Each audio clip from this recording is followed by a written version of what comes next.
नमस्कार दोस्तों, कैसे हैं आप। आज हम बात करेंगे कुंडली में पाए जाने वाला भकुट दोष के बारे में। ये वीडियो उन लोगों के लिए है जिनकी अभी शादी होने वाली है या फिर उन लोगों के लिए जिनकी शादी हो चुकी है और कुंडली में उनके भकुट दोष है।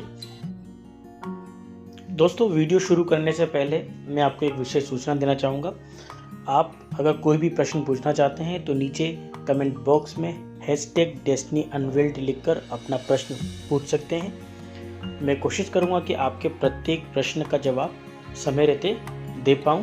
तो स्वागत है दोस्तों आपका अपने चैनल डेस्टिनी अनवेल्ड में। चलिए शुरू करते हैं। भारतीय संस्कृति में शादी से पूर्व गुण मिलान की परंपरा प्राचीन काल से चली आ रही है। ज्योतिष के मानने वाले गुण मिलान को अत्यधिक महत्व देते हैं। ज्योतिष कुंडली मिलान में क्रम यदि भकुट दोष बन रहा है तो शादी नहीं करने की सलाह देते हैं। हालांकि एक दोष के आधार पर कभी भी शादी न करने की सलाह नहीं देना चाहिए, क्योंकि ऐसे अनेक दंपति हैं जिनके कुंडली में भकुट दोष है, फिर वे सुख में जीवन व्यतीत कर रहे हैं, उनके बच्चों का उन्हें पूर्ण सुख प्राप्त है और शादी के बाद उनकी भाग्योन्नति हुई है। अतः विवाह आदि के लिए कुंडली मिलान की प्रक्रिया केवल गुण मिलान की लेना ही पर्याप्त नहीं है। यदि कोई ज्योतिषी ऐसा करते हैं तो मैं मानता हूँ कि वह उचित नहीं है। तो सर्वप्रथम हम बात करेंगे कि भकुट दोष कैसे बनता है।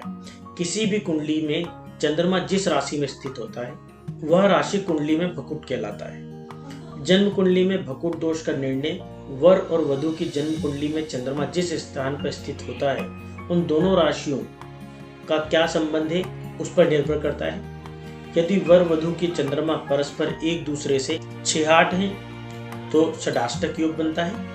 यदि वर की कुंडली में चंद्रमा मेष राशि में है और वधु की कुंडली में चंद्रमा धनु राशि में है तो नवम पंचम भकुट दोष देखने को मिलेगा। ऐसा इसलिए है, अगर आप यहाँ से यदि आप 1 से 9 की गणना करें 1 2 3 4 5 तो 5वें स्थान पर आपको नवी राशि प्राप्त होगी।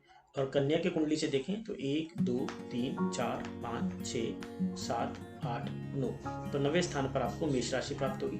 तो हम यहाँ से कहेंगे इसको 9 और यहाँ से कहेंगे इसको 5।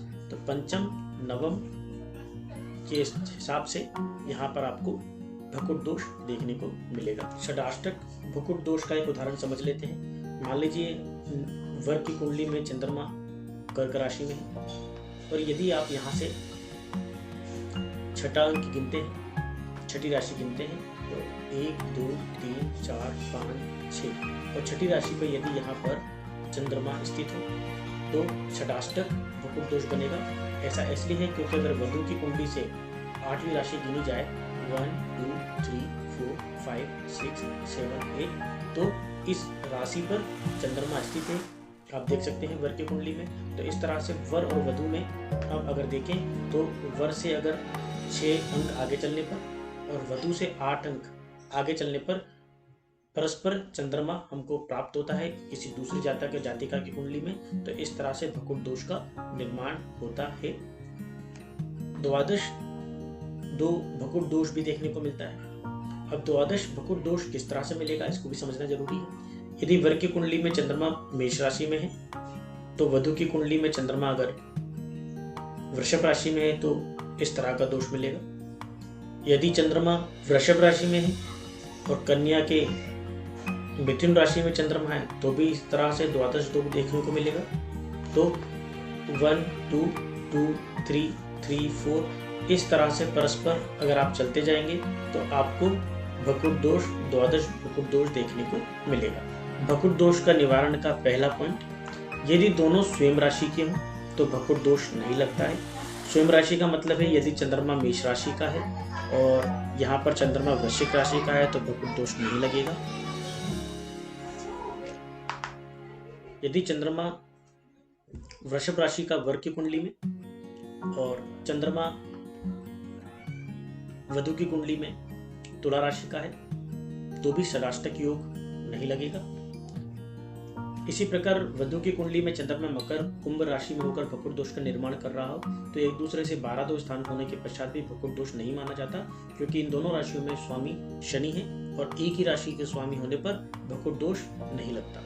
वर वधु दोनों की जन्म कुंडली में चंद्रमा मेष और वृश्चिक राशि में होने पर षडाष्टक की स्थिति में भी भकुट दोष नहीं माना जाता, क्योंकि मेष वृश्चिक राशियों का स्वामी मंगल है। अतः एक ही राशि में होने के कारण दोष स्वतः समाप्त हो जाता है।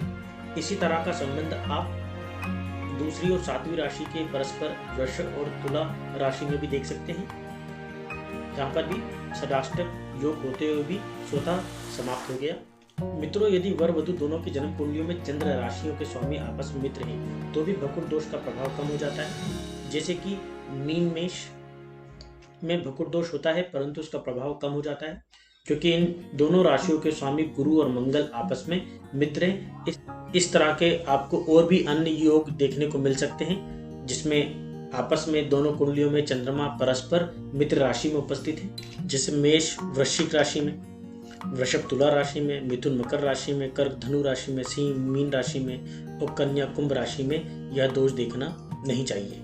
दोस्तों, यदि दोनों कुंडलियों में नाड़ी दोष नहीं है तो भी भकुर दोष होने के बाद इसका प्रभाव कम हो जाता है।